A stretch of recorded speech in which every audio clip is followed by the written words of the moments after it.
Récemment, chez UA Production, il y a eu l'aventure, du moins le projet Expression Libre, et vous avez chanté une chanson Jésus. Black Jesus. Voilà, parce qu'on a parlé de l'évangile. J'écoute vraiment cette chanson, je me dis que... D'abord, est-ce que vous ne blasphémez pas un peu? Pas du tout. Pourquoi blasphémer? Pourquoi est-ce qu'on blasphème? Parce qu'on parle de Jésus.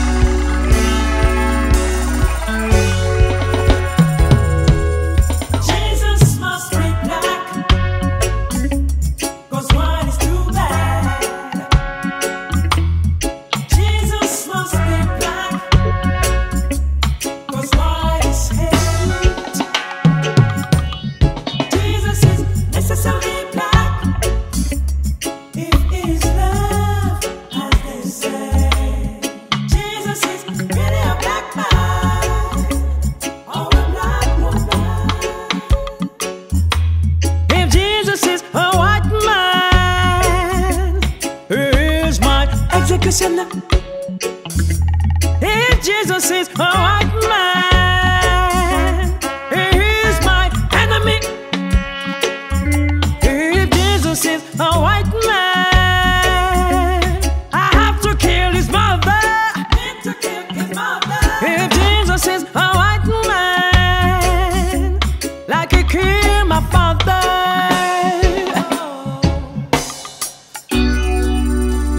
They killed my father. They stole my heritage. They raped my mother. And they want me to believe that you're a white man. A fucking white man. That you're a white man. A fucking white man. Oh, Jesus must be black. 'Cause white is too bad. Jesus must be black. 'Cause white is hate. Jesus is necessarily black. It is love, as they say. Jesus is really a black man. Or a black woman. We build nothing good with lies and wickedness. No one builds nothing good with vice and manipulation.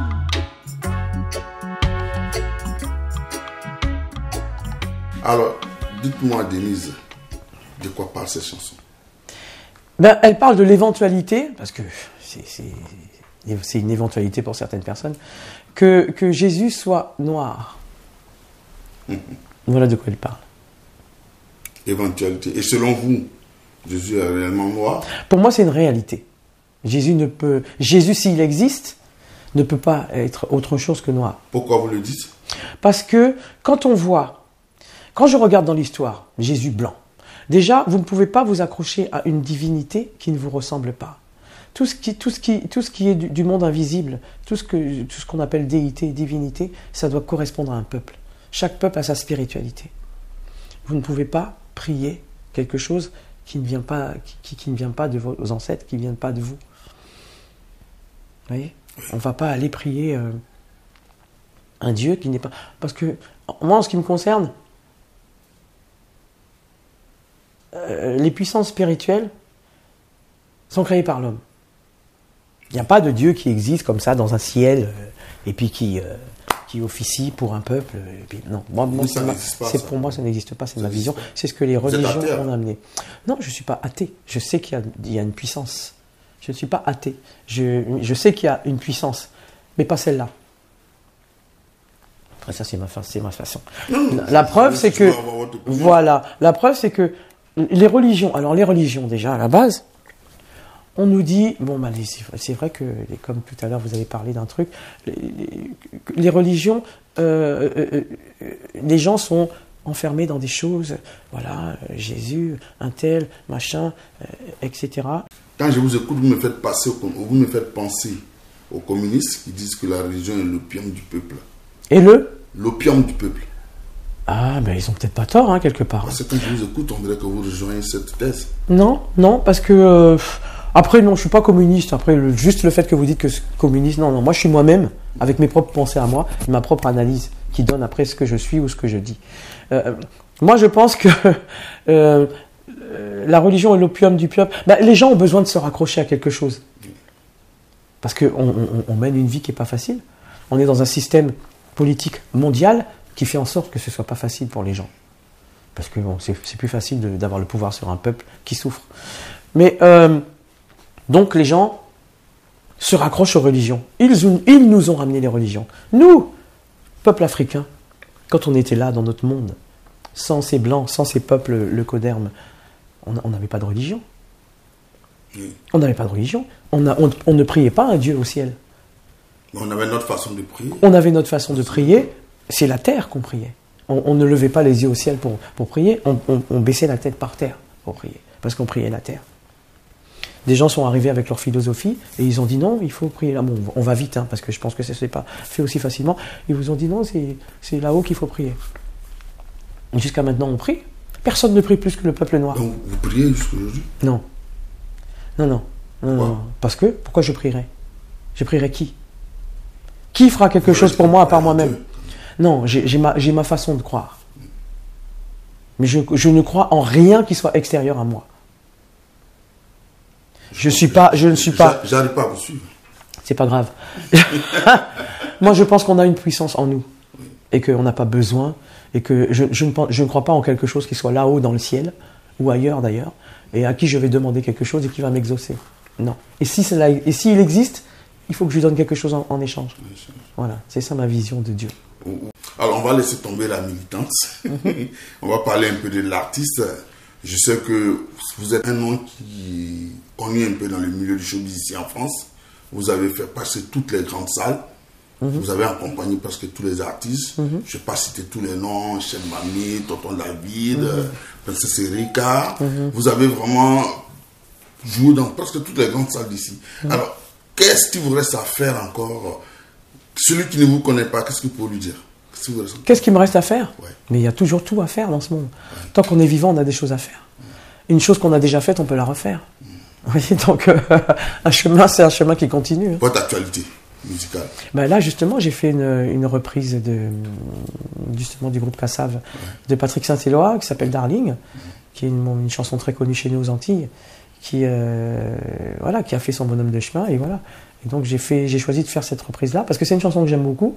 Et comme de toute façon, en général, le principe de la reprise, c'est de reprendre une chanson qu'on aime entendre et chanter à notre façon, d'une autre façon, pour rendre hommage au talent et à la puissance de l'artiste qu'on veut représenter pour ça, quoi. Donc voilà. Et au-delà du projet Libre Expression Libre que dont vous parlez, et vous avez le projet Darling. Voilà, Darling. Il est sorti déjà? Il est sorti, là, tout fraîchement. Et il parle de quoi, ce projet-là? En fait, c'est une reprise, comme je vous disais tout à l'heure. C'est une reprise du groupe Kassav, qui est un titre qui a bien marché, de Patrick Saint-Éloi, PSE, c'est comme ça qu'on l'appelle. Et donc voilà, une réadaptation, un petit peu jazz, R&B, quelque chose qui n'est pas du tout zouk, puisque de toute façon, on est très large musicalement aussi aux Antilles. Et donc voilà, j'ai fait cette reprise-là de Patrick Saint-Éloi. Mais je vois que dans votre carrière, il y a beaucoup de reprises. Pourquoi vous ne composez pas vous-même? Je compose. Je fais les deux. Je fais les deux. J'aime bien reprendre parce que... Alors c'est vrai que c'est peut-être le fait de collaborer avec beaucoup d'artistes. C'est pour ça que j'ai pas non plus de direction musicale. J'ai plusieurs directions musicales. Et souvent les gens disent oui, mais il faudrait peut-être te fixer. Non, c'est pas dans ma personnalité de me fixer dans un style. Donc je préfère rester moi-même et imposer ce que je suis. Moi, j'aime bien faire des trucs différents. Autant en tant que choriste, je peux faire du Joey Starr en chœur, je fais du Admiralty, je fais du Kerry James, je fais du Nadia, je fais du Wellers aux États-Unis. Vous voyez, des trucs complètement différents, de Papa Wemba, du Oliver Ngoma, voilà. Donc je peux pas, je veux pas me fixer dans un seul truc. parce que c'est pas ma personnalité. Donc, j'espère qu'avec le projet Darling, il aura quand même une tournée où on verra, je sais que vous n'aimez pas cette expression, mais on verra vraiment Denise à l'avant, en train de faire la tournée sur cet album-là. Oui, mais bien sûr, c'est oui, bien sûr, c'est le but. C'est le but de la promotion, de venir parler de son titre, et voilà, donc de préparer des lives, de préparer des prestations. Oui. Pour là, tout de suite, là, on est déjà dedans. On travaille déjà dedans. Mais plus sur les Antilles, alors on va essayer d'expanser le truc, parce que comme le style, comme je vous ai dit, il est jazzy, il est machin, donc voilà, c'est. Pourquoi vous l'hésitez avec une hésitation jazzy? Parce que les gens n'aiment pas le jazz. Ah non, mais justement, je le dis pour ça. Je le dis parce que les gens aiment le jazz. Voilà. Parce que comme c'est une reprise zouk, tu vois, donc nous, on a fait un côté un peu jazzy. Non, justement, je précise ça, justement, dans le sens où on a fait quelque chose de tout à fait différent. Qui, voilà, non. Le jazz, c'est la base de tout. Non, pas du tout. Et ça se passe bien, souvent. Oui, ça va. C'est un travail, hein. C'est un travail, la promotion d'un titre. Tu vois? C'est le travail c'est l'artiste qui vend son titre et qui va et qui chemine pour pouvoir parler de son titre, parler de ce qui va se passer. Et voilà. Et des fois, on est là, on est en train de le faire. On n'a pas forcément. Là, on est en train de négocier une date, on est en train de négocier des dates, on est en train de préparer le terrain. Donc voilà, c'est un travail. On n'a pas forcément. C'est vrai que les gens. On brode pour dire des choses, mais c'est un travail qui se fait et qui se prépare. Ouais. Voilà. Donc au moment où je vous dis, on est en train de travailler. Voilà. Denise, nous sommes pratiquement à la fin de l'émission. Si vous avez un message, voilà votre caméra, si vous avez un message en tant qu'artiste à passer à nos téléspectateurs. Ben, en tant qu'artiste, qu'est-ce que je dirais? La musique, c'est un médicament. Ça veut dire que nous en tant qu'artistes, on véhicule quelque chose. On véhicule pas quelque chose de petit comme ça, chanter pour avoir du succès, etc. On est là pour déjà donner des messages. Et la musique, c'est un médicament. On est là pour vous aider, on est là pour vous guérir à travers notre don, à travers nos voix. C'est vrai qu'aujourd'hui, on en a fait quelque chose de banal. Aujourd'hui, tout le monde veut chanter, mais tout le monde veut chanter juste pour être célèbre. Donc, tout le monde veut avoir du succès. Alors que la musique, c'est un médicament. Voilà. C'est même pas ça. C'est pas une voix. Ça suffit pas la voix, c'est une intention. C'est la manière dont tu arrives, l'intention que tu as. C'est ça qui va faire ce que tu vas donner ou pas. C'est l'intention. Ta voix peut être magnifique et ne rien donner. C'est l'intention de ce que tu es. La musique, c'est un médicament. Si on mettait de la musique dans les hôpitaux, les gens guériraient. Bien sûr. La musique, c'est un médicament, c'est une thérapie qui peut aider. Et on n'a pas besoin, même chanter, même si vous ne savez pas chanter. Chantez pour vous sentir bien. Chantez pour vous guérir vous-même, même si vous ne savez pas chanter à la perfection. La musique est vraiment un médicament. Et je peux vous assurer que si on mettait de la musique dans les hôpitaux, dans certains endroits, les gens guériraient. Kassab le disait alors. Ah ben, je ne sais pas, mais en tout cas, moi je le dis.